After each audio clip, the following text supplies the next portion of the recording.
Okay, last night I did the review on the film itself, Batman Under the Red Hood.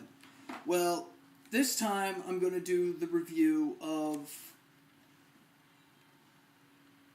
the box set, exclusively available at Best Buy, thanks to Warner Premiere and DC Direct.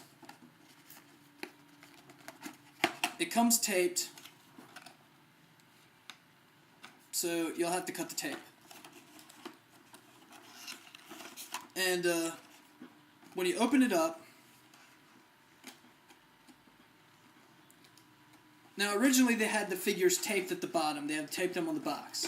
And then collectors and fans were kind of pissed because, you know, that just meant that you'd have to rip the box apart to get the figure out. Or this was tucked under the box flap. When once again you had to take the box apart to get the figure out. No one wanted to do that. Don't understand why.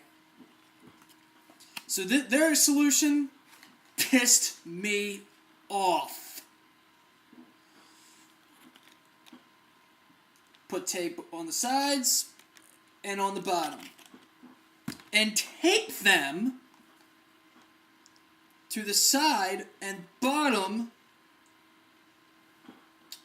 of the DVD slip cover.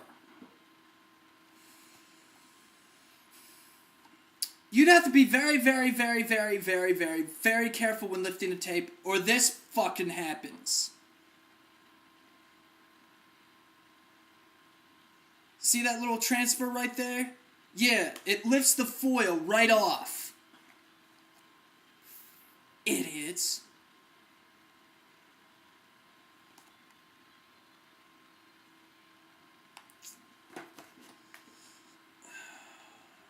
I was better off with having it on the box, because I'd rather have this in perfect condition than the damn box.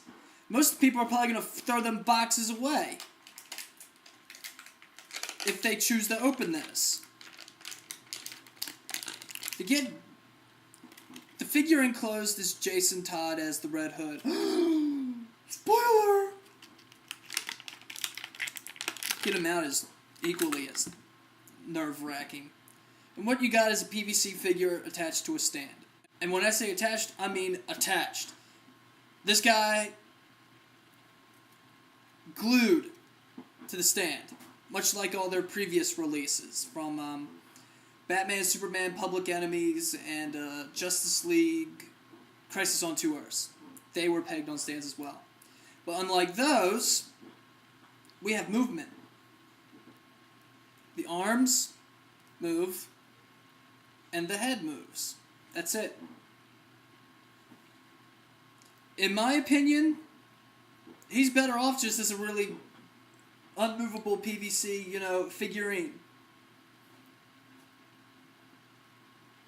I mean, if you raise his arms like that, it just doesn't really do much.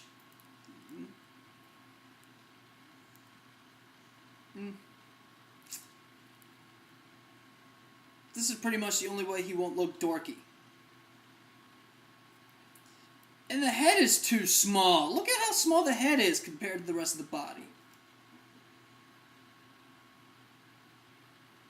Gee, that's small.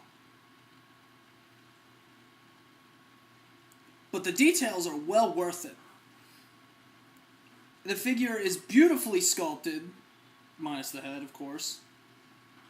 And the paint job is intriguing.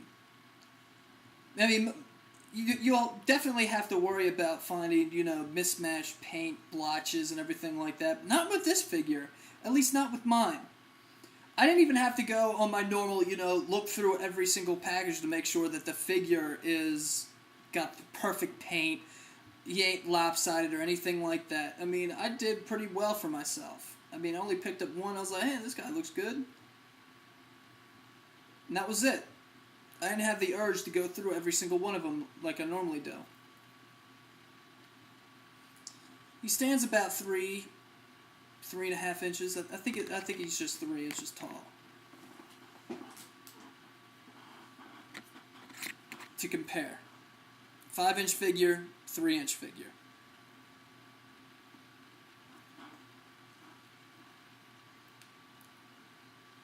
I think he always said that. So yeah. Another brilliant thing that Best Buy did this time was they actually commissioned, at least in my area, DC Direct to produce many, many, many more of these for their exclusive retail. Because the last few of these, I remember you couldn't find them anywhere. I mean, I had to find Superman, Batman, Public Enemy sold out extremely fast. I mean, I was like in the store, opening day, on the release date, about 2-3 hours after the store had opened, and every single Superman, Batman Blu-ray, because I collect Blu-ray, were gone. I mean, they had a couple more of the standard DVD, but I don't want the standard DVD. If I have a Blu-ray player, why would I buy a standard DVD? So, yeah. Not Superman, I already went through that. Justice League Crisis on Two Earths had, there were none in stores, but I was still able to get one from BestBuy.com. Superman, Batman, I actually had to get one off eBay, and I had to pay $40 for it. Yeah, $40.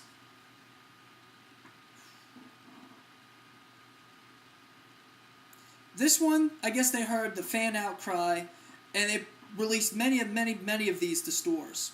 In fact, the display case at Best Buy, normally it was probably about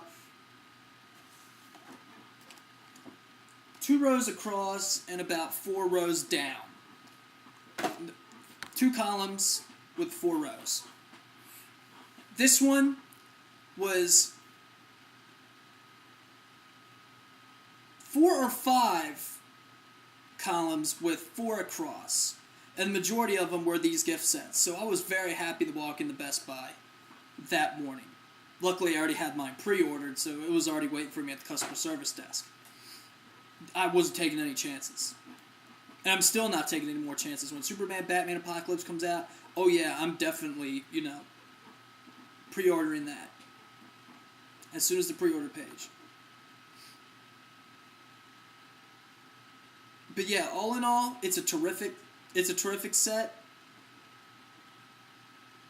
With I believe this is the very first ever incarnation of the Red Hood. I don't think they've ever made an action figure of Jason Todd as the Red Hood, at least not yet. I don't remember hearing anything on DC Direct doing the Under the Red Hood storyline, which they should, because that's just a phenomenal storyline. That's all I have to say. I mean, it's a wonderful film. A lot of action, a lot of suspense. The drama's great. Even has some little off-bit comedy with Nightwing and Batman. And another thing I loved, and I should have put it in my yesterday's review, but I was going a little over 10 minutes, and I had to edit it out. Well, not edit it out, but I re-recorded it, and I just left that portion out. Gotham City looks like a more mature, darker, grown-up Gotham City from Batman the Animated Series.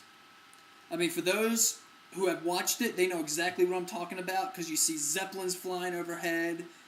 Gotham looks like it's a grunged-up version of the 1939 World's Fair. I mean, it's almost like Anton Furst's Batman production design with Bruce Timm and company's Batman the Animated Series Gotham City design.